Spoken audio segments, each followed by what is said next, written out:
Hello साथियों, कैसे हो? आशा करूँ अच्छे हूँ, बेहतर हूँ।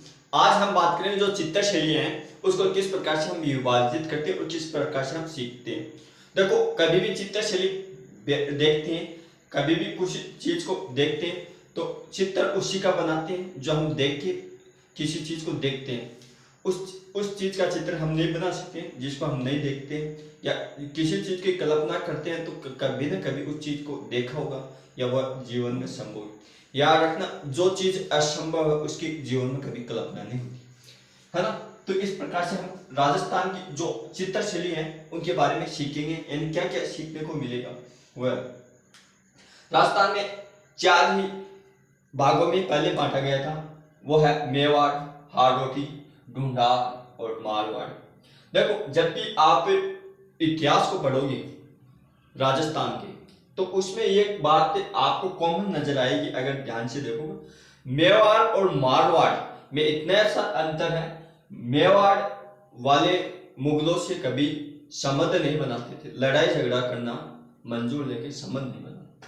मारवाड़ वाले ऐसे थे कि लड़ाई झगड़ा छोड़ो यार, हमारे संबंध बना लेते, यानी ये वैवाहिक संबंध बना लेंगे, ये वैवाहिक संबंध नहीं बनाएंगे। ये इनकी सबसे बड़ी विशेषता थी। ये थी ढूंढाल, जो जयपुर, आमेर, अलवर और शेखावाटी थे। शेखावाटी तो वैसे ही शेठों की भूमि कहलाई थी, तो उनको तो बिजनेस से मतलब था, इधर का उधर करना। इसमें जयपुर वालों क्या है, ये मुगलों से अच्छा व्यवहार बना संधि कर लेते थे। इनको मतलब दो चार बिचौलियों को काम करना, ठीक है। इस प्रकार से हाड़ौती वाले जीवन में मस्त रहते, खा पी के शिकार करना, मस्त रहना। तो ये थी हाड़ौती। जो हाड़ौती है उसमें आती कोटा, बूंदी बूंदी और झालावाड़। ये तीन चित्र शैली आएगी, चित्र शैली। और इसमें मेवाड़ में उदयपुर, नाथ द्वारा या नाथ द्वारा राजसमंद से। और इसमें सबसे इंपोर्टेंट क्या है, नाथ द्वारी सबसे इंपोर्टेंट से। और जैसे मारवाड़ में जैसलमेर, जोधपुर, बीकानेर और किशनगढ़। इसमें उस्ताद कला सबसे इंपोर्टेंट, उस्ताद कला बीकानेर की। एक यहाँ का पेंटर होता है बीकानेर का, वह अपना नाम लिखेगा और दिनांक लिखेगा। यह यहाँ के पेंटर की विशेषता है। ये पिछवाई कला है, पिछवाई कला के नाम से प्रसिद्ध है, तो यहाँ का केंद्र बना देंगे, ठीक है। इस प्रकार से आपको ध्यान रखना। ये जो जैसलमेर है या क्या सब मरुस्थल है, या किसी का प्रभाव नहीं, तो ये एकमात्र है इसमें मुगलों का प्रभाव नहीं, मुगलों का प्रभाव नहीं देखने को मिलता, ठीक है। और जो यहाँ है अलवर, अलवर क्या है, दिल्ली के आसपास पड़ता है, अजमेर वहाँ या अलवर आते थे।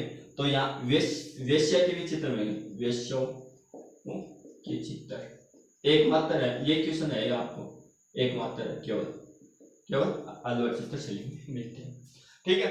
जो ढूंढाल है वो भित्ति चित्रों के लिए प्रसिद्ध है। किसके लिए?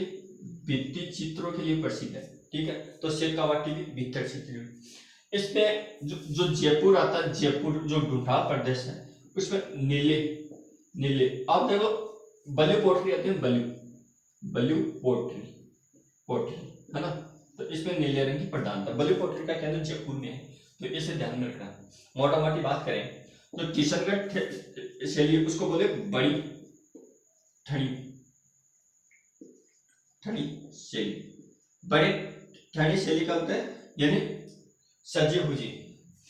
जो यहाँ का इसका सावंत सिंह है ना, सावंत सिंह, किशनगढ़ शैली की बात करें, सावंत सिंह, ये इसका गोल्डन समय था, गोल्डन समय था, ठीक है। और इसका जो किशनगढ़ शैली की स्थापना की था 1609 ईस्वी में, किसने? किशन सिंह ने। हर व्यक्ति अपना नाम प्रसिद्ध करना चाहता है, इससे यह सीखने को मिलता है। बड़े ठणी की बात करेंगे, इस पे थोड़ा इनका मुगलों का इस मेवाड़ शैली का प्रभाव था, तो ये कृष्ण भक्ति से जुड़ी थी, कृष्ण भक्ति से, यानी कृष्ण भक्ति का मतलब वल्लभ संप्रदाय से इसका संबंध देखने को मिलता है।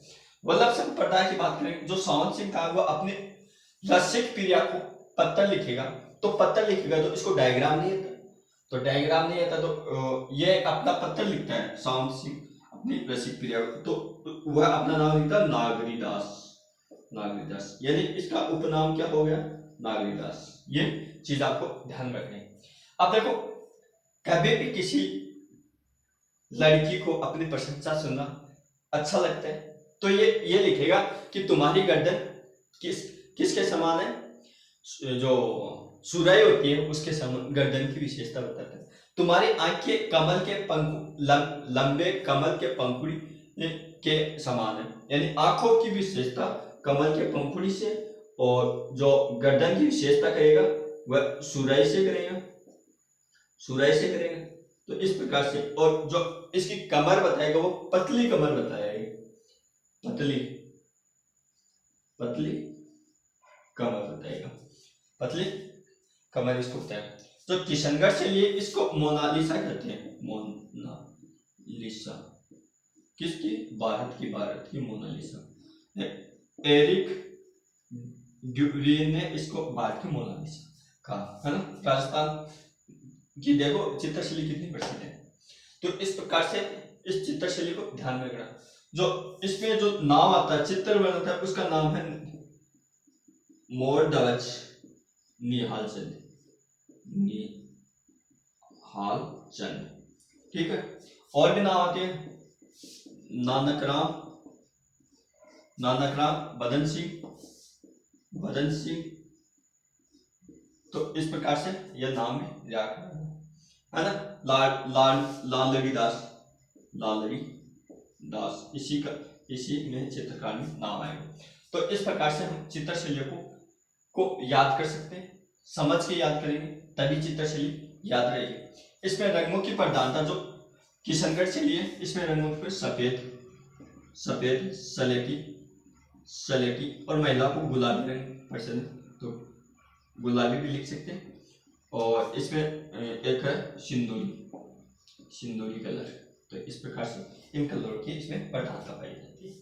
हाँ, आज तक क्वेश्चन ऐसे ही आया था, लेकिन मेरे अंदाज से क्वेश्चन आएगा तो अब कलरों से क्वेश्चन शुरू हो जाएंगे, क्योंकि कलरों में इंसान कंफ्यूज होगा। तो इस प्रकार से आपको याद रखना, सफेद सलेटी और सिंदूरी और गुलाबी रंग की प्रधानता इसमें दिखाते हैं। Thank you, all the best. जो किशनगढ़ से लिए ऐसे ध्यान रखना। Thank you.